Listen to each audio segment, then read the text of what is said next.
안녕하세요, 플래너 TP입니다. 제가 구매했던 시리즈 6 하고요, SE랑 한번 비교를 해볼게요. 옆에 시리즈 3도 있는데 처음부터 3는 구매하려고 한 생각은 없었어요.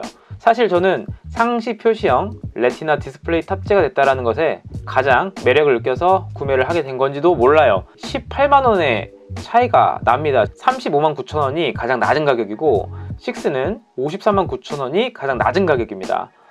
그래서 이러한 차이가 18만원의 가치를 하는가 라고 되게 많이 생각할 수도 있는데, 실상 그 가치가 지금은 어느 정도 발현이 됐다고 할지도 몰라요. SE 같은 경우는 좀 안정성에서 이번에 좀 이슈가 있었죠. 그래서 지금은 6를 구매한 게 훨씬 잘 됐구나 라는 생각도 해보고요. 자, 6 SE는 동일하게 44mm, 40mm 이렇게 케이스 크기가 있고요. 시리즈 3는 42mm 또는 38mm 케이스 크기가 있다고 합니다. 이 상시 표시형 레티나 디스플레이, 이것이 가장 큰 이점이기 때문에 일단 시리즈 5도 원래 상시 표시형 레티나 디스플레이가 되는데 시리즈 6가 훨씬 더 밝은 밝기를 자랑한다고 합니다. 자, 방수 등급, 수영 최적화 한번 볼게요. 방수 등급이 어느 정도 되는 건지.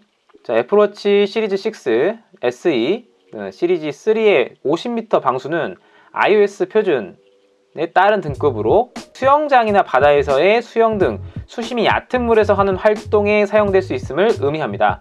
단 스쿠버 다이빙과 수상스키, 그 밖에 유속이 빠른 물에서 하는 활동이나 수심 깊이 잠수하는 활동에는 사용할 수 없습니다. 그러니까 얕은 물에 그냥 쓸 수 있다, 이 정도 생각을 해보면 될 것 같고요. 우선 물에 안 묻히는 게 가장 좋겠죠. 이 세 가지 모델 모두 수영 최적화 등급에 맞는 동일한 방수 등급을 갖고 있다, 이렇게 보시면 될 것 같고요. 자, 시리즈 6부터 처음 나온 혈중산소 웹이라고 있죠. 제가 이거 써봤는데 처음에 잴 때 99%가 나온 거예요. 제가 아침에 그 산에 갔다 왔다가 이렇게 재봤는데 바로 99%가 나오니까 깜짝 놀랐어요. 혈중산소가 높으려면은 달리거나 산에 등산을 하거나 그러면은 퍼센테이지가 높아진다는 것을 알게 됐습니다. 근데 이 혈중산소라는 게 이 앱을 실행을 할 때만 검사를 하느냐? 아닙니다. 계속 차고 있으면 잠잘 때도 검사를 하고요. 그리고 생활 틈틈이 이 혈중산소 앱이 작동을 해서 자신의 몸에 혈중산소가 얼마나 다시 또 부족한지 이런 것들을 체크해 줍니다. 95%까지는 사람이 활동하는 수준, 그러니까 95% 아래로 떨어지면은 그래도 좀 움직여야 되지 않을까, 이 정도는 고민을 하면 좋을 것 같다 라고 보이고요. 자, 고심박수 및 저심박수 알림, 이것도 모든 시리즈에 동일하게 있는데, 일단 제가 워치 시리즈 6를 써보면서 다만 제가 뜰 때 예전에 썼던 갤럭시 핏하고 좀 차이가 있는 게, 갤럭시 핏은 BPM이 커봤자 120대에서 130 아래 정도 왔다 갔다 했는데 얘는 150에서 170까지 왔다 갔다 하더라고요. 그래서 핏이랑 워치랑 좀 보는 게 좀 다른 것 같아요. 최대 심박수가 220에서 자기 나이를 뺀 심박수래요. 근데 제가 아직 40은 안 됐기 때문에 220 빼기 제 나이를 하면은 180은 넘어야 돼요. 220에서 제 나이를 뺀 심박수보다는 적게 나왔지만 그래도 그 정도의 심박수를 측정해 본 적은 처음인 것 같아요.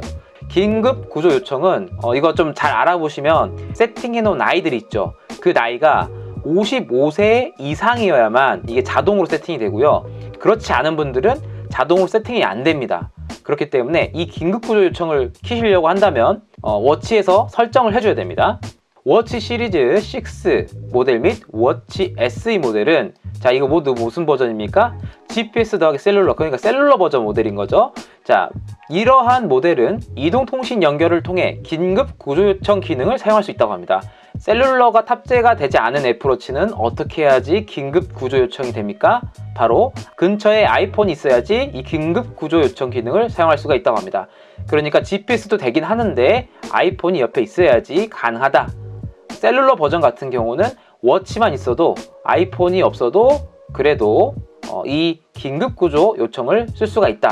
국제 긴급구조 요청 같은 경우는 셀룰러 버전만 됩니다. 이거 같은 경우는 해외에서 구조를 받아야 될 때 활성화가 되는 기능인 것 같은데, 다만 이건 국가 제한이 있는 것 같으니까 가실 때 그 국가가 되는지 안 되는지 체크할 수 있어야 되겠죠. 여행을 하신 분들한테는 이 셀룰러 버전이 되게 좋을 것 같습니다. 국제 긴급 구조 요청은 6하고요 SE는 되는데 이 시리즈 3는 안 되죠.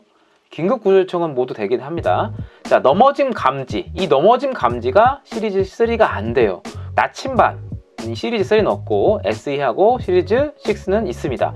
실상 시리즈 6하고요 SE가 대부분의 기능이 비슷하죠. 혈중 산소 측정 기능, 상시 디스플레이 모드, 이거는 시리즈 6에는 있는데 SE에는 없다, 이 정도로 생각하면 될 것 같고요.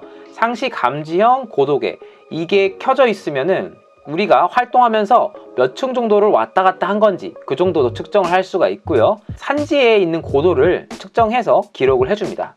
소재 및 마감, 아이온엑스 글라스는 모두 동일하다. 다만 시리즈 6의 스테인리스 스틸 및 티타늄 모델에는 사파이어 크리스탈 디스플레이가 탑재됩니다. 자, 스테인리스 하고요, 그 다음에 티타늄, 이 모델은 모두 되게 가격대가 비싸죠. 자, 이 워치를 쓰게 되면 실상 건강 앱을 많이 쓰게 된다. 진짜 워치를 쓰기 전에는 제가 건강 앱에 거의 들어가질 않았는데 이 시리즈 6를 구매하면서 건강 앱에 대해서 되게 많이 왔다 갔다 그런 부분이 있었어요. 내가 이 워치에서 이 활동했던 내용들이라든지 그리고 측정됐던 내용들을 직접 볼 수가 있기 때문에 대단히 재밌어요. 여성분들 같은 경우는 이제 생리 주기까지 다 관리를 할 수 있다 보니까 되게 좀 도움이 될 것 같다라는 생각이 들었어요. 아이폰을 갖고 있으면서 그런 기록을 하는 것보다 워치를 갖고 있으면서 간단하게 앱들을 단순하게 체크하고 넘어갈 때가 되게 잦아집니다. 실상 여러분들이 아이폰을 활용을 일반적으로 많이 안 하게 되는 부분이 있잖아요. 그러한 부분들을 이 워치에는 제한적으로 되게 많이 하게끔 만들어줍니다. 그 중에서 건강 앱을 여러분이 많이 쓰지 않았을 건데 이 워치를 사용하게 되면 건강 앱을 되게 많이 보게 됩니다. 자, 소음 모니터링 기능이 있어요. 이 소음 앱이라고 있는데 주변 소음이 크면 그것에 대해서 경고를 보내줍니다. 좀 높은 데시벨 거의 80에서 90 정도 왔다 갔다 하면은 이게 지속이 되면은 건강상 별로 좋지 않다, 이렇게 얘기를 하니까 되게 좀 조용한 환경으로 다시 한번 가야 되겠구나, 이 정도의 생각을 하게 됩니다. 자, 기술 같은 경우는 자 보시면 시리즈 6는 듀얼코어 S6 SiP, 그러니까 S6 칩을 내장했다라는 겁니다. SE는 S5 칩이고 시리즈 3는 S3 칩입니다. 애플워치 시리즈는 후면 크리스털에 혈중 산소 포화도를 측정하는 녹색, 적색, 적외선 등의 LED 클러스터 4개와 포토 다이오드 4개를 탑재하고 있습니다. 혈중 산소 포화도를 측정을 할 때 아래를 살짝 보면은 이게 빨간색하고 녹색하고 이게 섞여 있는 이런 불빛이 보입니다. 애플 홈페이지에서는 그 빨간색만 보이잖아요. 근데 실제로 잴 때는 녹색이랑 적색 불빛이 이 팔에 붙여서 좀 관찰을 할 수가 있습니다. 저장 용량은 32GB입니다. GPS든 셀룰러든 상관없이 32GB.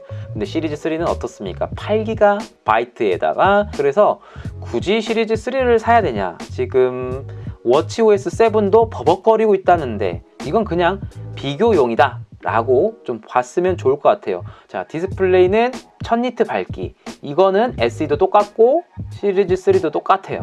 자, 와이파이가 2.4GHz 및 5GHz를 지원합니다. 그 전 모델에는 2.4GHz 100메가 인터넷밖에 못 잡았다. 그런데 이 5GHz가 되면서 최대 800메가 정도까지는 잡을 수 있다. 그래서 인터넷이 훨씬 더 빨라지죠. 전원 같은 경우는 자 항상 똑같습니다. 최대 18시간인데 실상 측정해 보면은 어느 정도 차이는 있습니다. 상시 표시형 디스플레이를 한다 하더라도 한 21시간 정도는 버티는 것 같았어요. 상시 표시형 레티나 디스플레이를 안 한다면 그것보다 훨씬 더 오래 버틸 수가 있겠죠. 자, 마그네틱 충전 케이블을 모두 제공을 하는데 정말 안타깝게도 애플은 앞으로 이 어댑터를 제공하지 않는다고 합니다. 그래서 제가 이번에 구매했던 시리즈 6에는 어댑터가 없죠. 43mm로 들어가면은 579,000원, 한 4만원 차이입니다. 이게 이제 남성들 같은 경우는 43mm를 권장을 드리고 있고요. 40mm는 실상 여성분들이 차면 예뻐 보입니다. 저는 43mm를 선택했는데 저는 처음에 이 워치를 봤을 때 그때 당시 40mm가 되게 팔목에 차면은 예뻐 보였거든요.